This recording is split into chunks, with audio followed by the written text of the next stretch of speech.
On the way back from Lewis's funeral, my mom told me to start packing. She waited until the day before we left to tell Edie.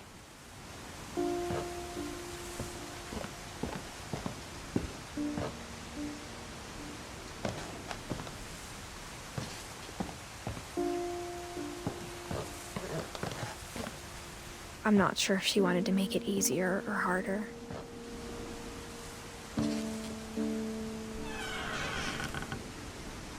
I wish we'd stayed.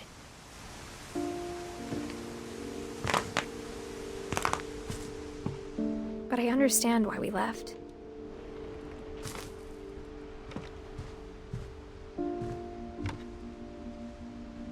My mom ended up leaving everything behind.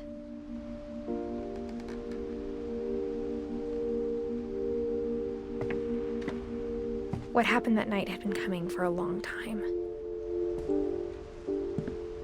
Maybe it should have come sooner.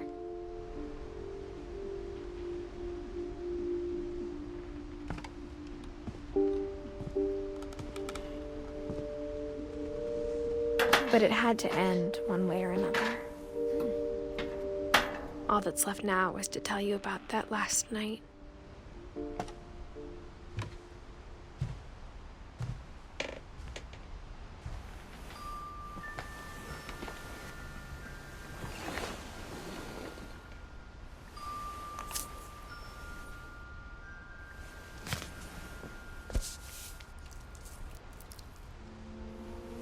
That whole last day, Edie just watched us pack and didn't say a word. Until supper, when she raised her glass and said, "To our final night together, and all our final nights apart." Grandma, you know what I said about alcohol. Some of your medications are very Edith, specific. I left a present for you in the hallway. Why don't you go open it? The grown-ups have to argue now. I'm sorry, you're right. We're all leaving tomorrow. Let's just enjoy our last... I'm not leaving. Edith, you're excused.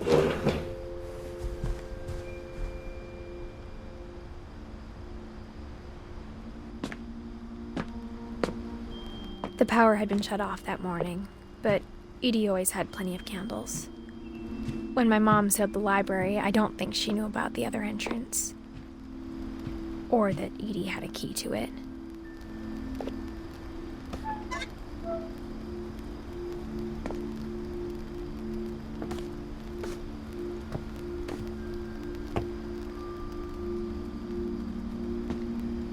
That thing you're afraid of isn't going to end when you leave the house.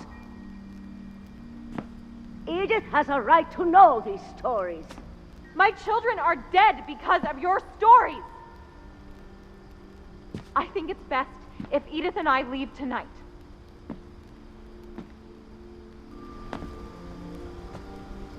We'll have the nursing home send a van for you in the morning, okay?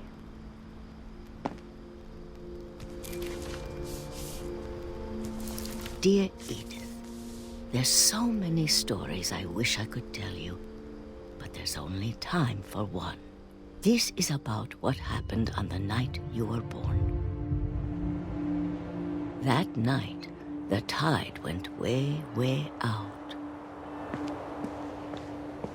It was the first and last time I ever saw the old house aground. There'd been an earthquake out in the middle of the ocean. They called it the lowest tide in 1,000 years. God, it smelled awful. You know, I've seen that house every day of my life.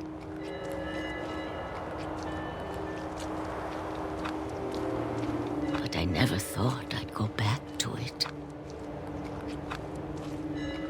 When the fog rolled in, I lost my way.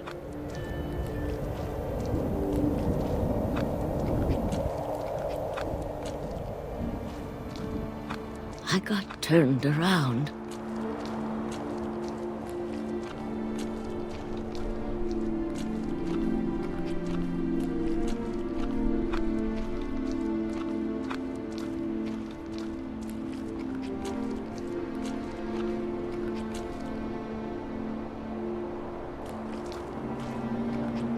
For a while, I wondered. I started seeing things I'd forgotten had ever existed.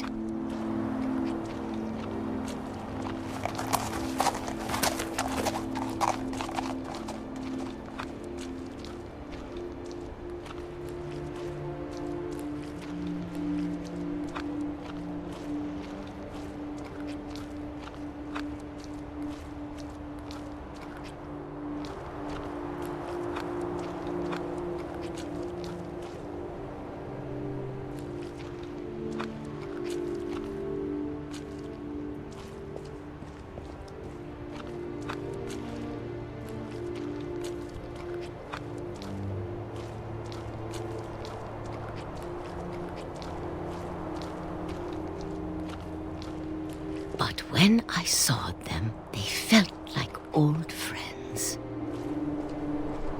That night, a lot of things came back to me.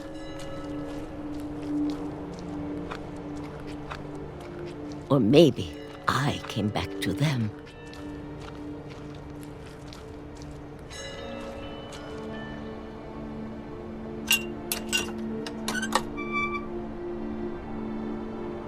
Things I can't explain, but that I need you to try and... Edith, what are you doing in here? It's mine. Edith! Mom, you're gonna rip it! Let go! I kicked and screamed, but Mom dragged me to the car. I never saw Great-Grandma Edie again. The next morning, the van came to pick her up, but she was already gone. After that, we moved around a lot.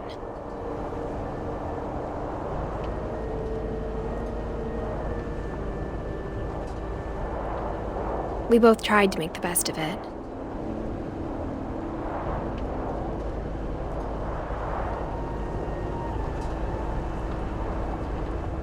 A few years went by.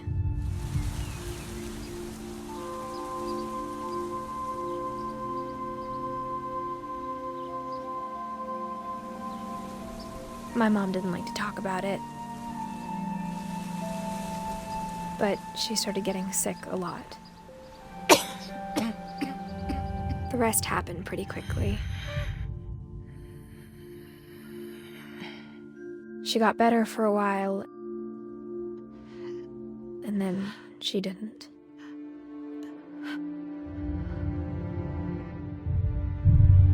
And then I was alone.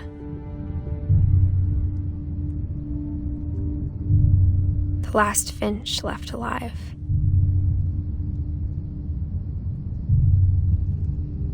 Until I found out about you.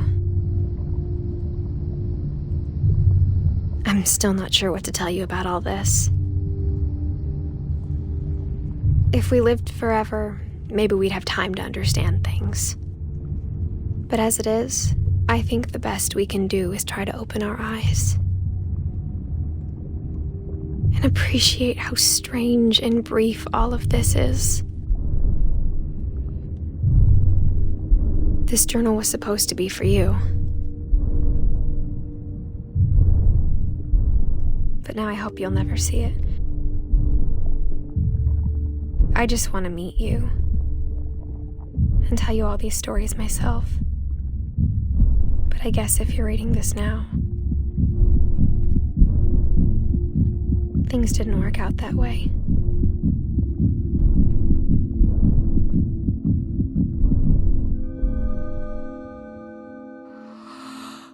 This is where your story begins. I'm sorry I won't be there to see it. It's a lot to ask, but I don't want you to be sad that I'm gone. I want you to be amazed that any of us ever had a chance to